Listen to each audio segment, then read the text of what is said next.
नमस्कार साथियों, स्वागत है आपका जर्नी इनसाइड में। और न्यूमरोलॉजी वर्सेस ग्राफोलॉजी की सीरीज़ में हमने बहुत सारे कंसेप्ट्स की बात कर ली है अभी तक। और पिछले 2-3 एपिसोड से हम बात कर रहे थे सिग्नेचर्स के बारे में कि किस तरह के सिग्नेचर्स के फॉर्मेशंस हो सकते हैं, किस तरह के स्ट्रोक्स या उसमें किस तरह के कर्व्स हो सकते हैं जो हमारी डेली लाइफ में हम पर इम्पैक्ट डालते हैं, हमारे इंटरपर्सनल रिलेशनशिप्स को इम्प्रूव कर सकते हैं या ख़राब कर सकते हैं, और इवन हमारे जो रिजल्ट्स हैं प्रोफेशनल लाइफ में उस पर कैसे इम्पैक्ट डालते हैं। अगर ये एपिसोड्स आपने अभी तक नहीं देखे हैं तो आप इसको यूट्यूब चैनल के प्लेलिस्ट में भी सर्च कर सकते हैं और मैं उसका लिंक नीचे डिस्क्रिप्शन में दे रहा हूँ। लेकिन आज हम बात करने वाले हैं सिर्फ एक सिंगल लेटर के बारे में, और मैं आपको बताऊंगा कि सिर्फ एक सिंगल लेटर कैसी और कितनी पावरफुली आपकी लाइफ को इम्पैक्ट करता है, आपके बिहेवियर को, आपकी पर्सनैलिटी को डिपिक्ट करता है, और सिर्फ एक सिंगल लेटर को चेंज करके आप कितने सारे इंप्रूवमेंट्स अपनी लाइफ में ले सकते हैं। लेकिन आज की बात शुरू करने से पहले एक कहानी सुनाता हूँ मैं। कहानी सुनेंगे आप? कहानी सबको इंटरेस्टिंग लगती है। तो कहानी इस तरह से है कि एक बार एक बस स्टॉप पर एक 24-25 साल का लड़का खड़ा था, बस की इंतजार कर रहा था। और बस स्टॉप के सामने ही सड़क पर एक अंकल जी खड़े थे अपनी गाड़ी के बाहर। लगता है लड़का बस की इंतजार कर रहा था और अंकल जी किसी और की इंतजार कर रहे थे। लड़का बार बार इधर उधर देख रहा था, बस के आने की डायरेक्शन में देख रहा था, उसको शायद जल्दी थी। उसने अंकल जी से पूछा, अंकल जी टाइम क्या हुआ है? अंकल जी ने लड़के की तरफ देखा लेकिन कोई जवाब नहीं दिया और चुपचाप दूसरी तरफ देखने लगे। लड़के को बड़ा आश्चर्य हुआ कि मैंने टाइम पूछा, अंकल जी ने टाइम नहीं बताया। लड़के ने दोबारा पूछा, अंकल जी थोड़ा टाइम बताएंगे? अंकल जी ने इस बार उसकी तरफ देखा भी नहीं। अब लड़का थोड़ा सा कंफ्यूज हो गया, परप्लेक्स्ड हो गया। वो अंकल जी के पास में गया और बोला, अंकल जी मैंने 2 दफ़ा आपसे टाइम पूछा, आपने टाइम नहीं बताया, क्या हुआ? तो बोले, मैं आपको टाइम नहीं बताऊँगा। लड़का अब थोड़ा सा और ज़्यादा कंफ्यूज हो गया। बोले, आप टाइम क्यों नहीं बताएंगे?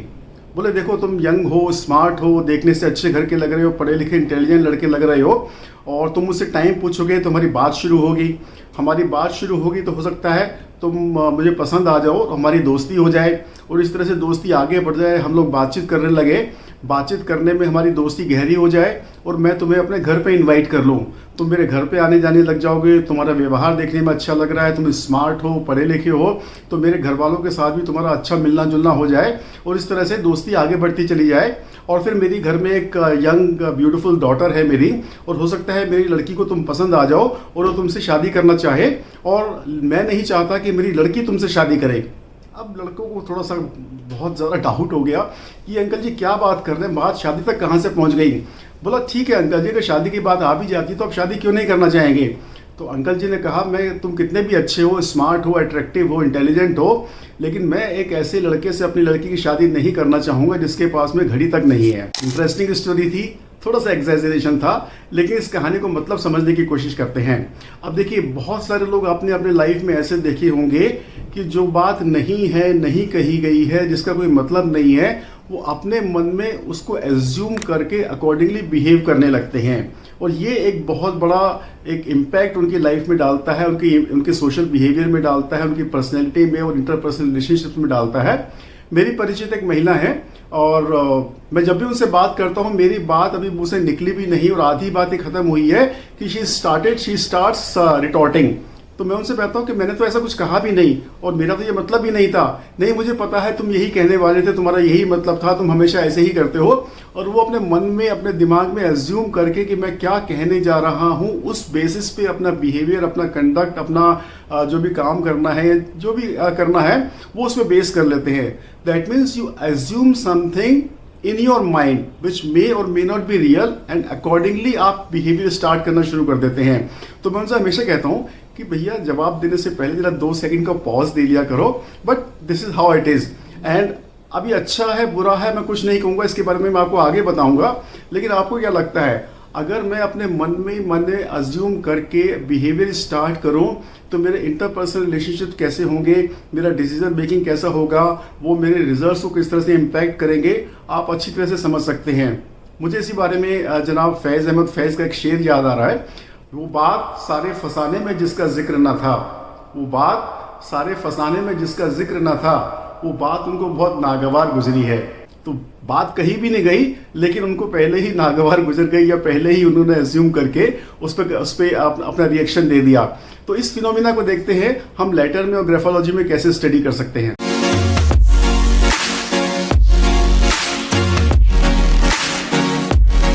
हे गाइस, मैं राजीव, आपका पर्सनल कंसल्टेंट, और मैं आप लोगों की हेल्प करता हूं आपके लाइफ के पर्सनल चैलेंजेस को सॉल्व करने में। चाहे वो job, money, career, business, finance से रिलेटेड हो, आप पर्सनैलिटी डेवलपमेंट चाहते हैं, पर्सनल ग्रोथ चाहते हैं और अपने लाइफ के ऑब्स्टिकल्स और चैलेंजेस को ओवरकम करके आप अपनी लाइफ में वो रिजल्ट्स क्रिएट करना चाहते हैं जो आपका ड्रीम है, तो हम आपकी हेल्प कर सकते हैं through the scientific and logical principles of numerology, graphology and wrist watch therapy.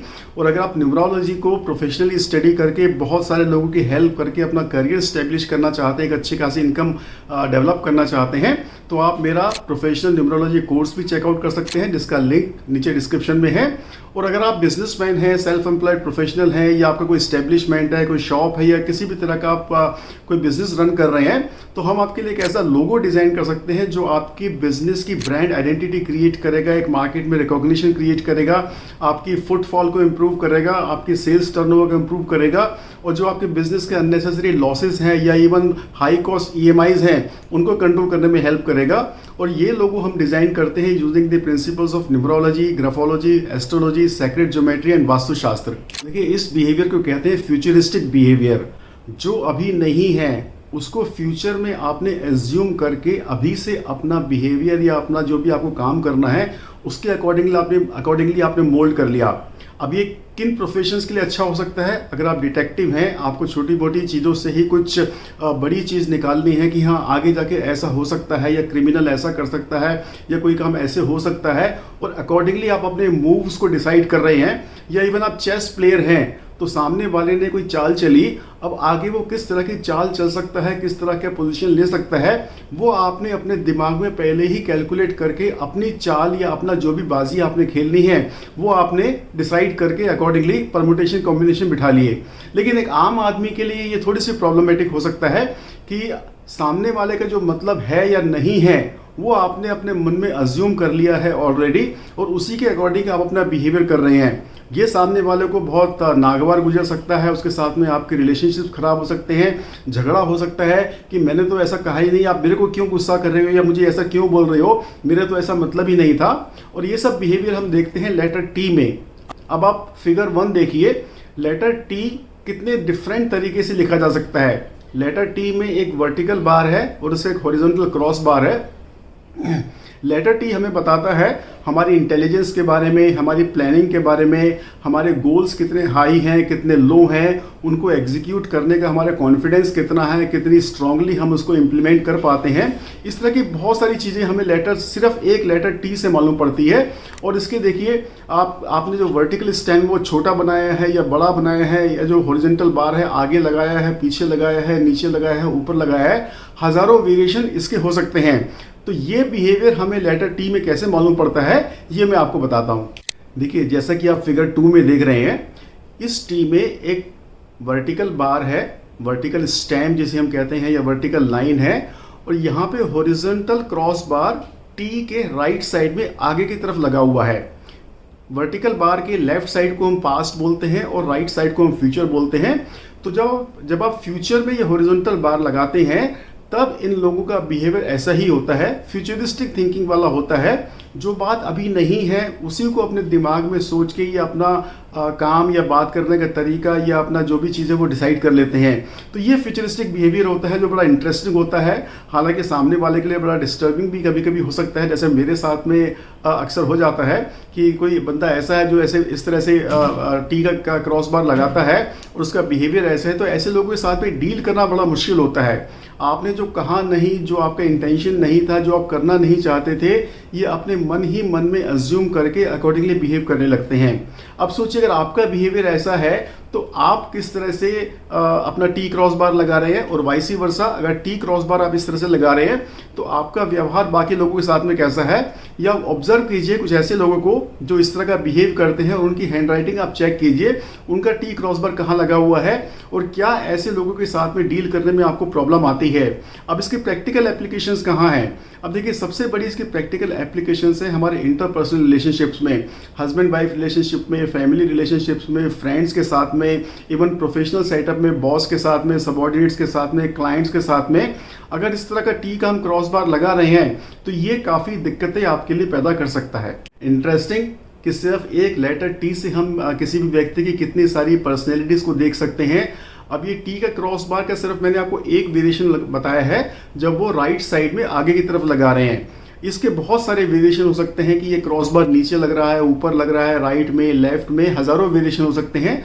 उसके बारे में तो बात करना पॉसिबल नहीं है, लेकिन सिर्फ एक वेरिएशन को आप ठीक कर लेंगे तो फिगर 3 में मैं आपको दिखा रहा हूं कि कैसे हमें टी बनाना चाहिए। वर्टिकल स्टैंड और उसके राइट से लेकर लेफ्ट तक के बीच में उसका हॉरिजॉन्टल क्रॉस बार अगर आप लगाते हैं तो आप इस बिहेवियर से मुक्ति पा सकते हैं। अगर आप पाना चाहते हैं और इस तरह का बिहेवियर आपको लगता है कि आपके परफॉर्मेंस को अफेक्ट कर रहा है, आपके इंटरपर्सनल रिलेशनशिप को अफेक्ट कर रहा है, तो आपको इस फॉर्मेशन को रिमूव करके आपको प्रॉपर टी बनाना चाहिए। ये आपको काफ़ी ज़्यादा हेल्प करेगा। तो फ्रेंड्स, मैं मिलूंगा आपसे अगले एपिसोड में इसी तरह के और बहुत सारे इंटरेस्टिंग आइडियाज़ को लेके, कंसेप्ट्स को लेके। आपको कितना इंटरेस्टिंग लग रहा है या आप इस तरह के किसी आदमी को जानते हैं तो ज़रूर मुझसे कमेंट में बात कीजिए। मैं मिलूंगा आपसे अगले एपिसोड में। तब तक के लिए आप चैनल को सब्सक्राइब करते रहिए, लाइक करते रहिए, शेयर करते रहिए, कमेंट करते रहिए और बेल आइकन ज़रूर प्रेस कीजिए। See you next time. Bye bye.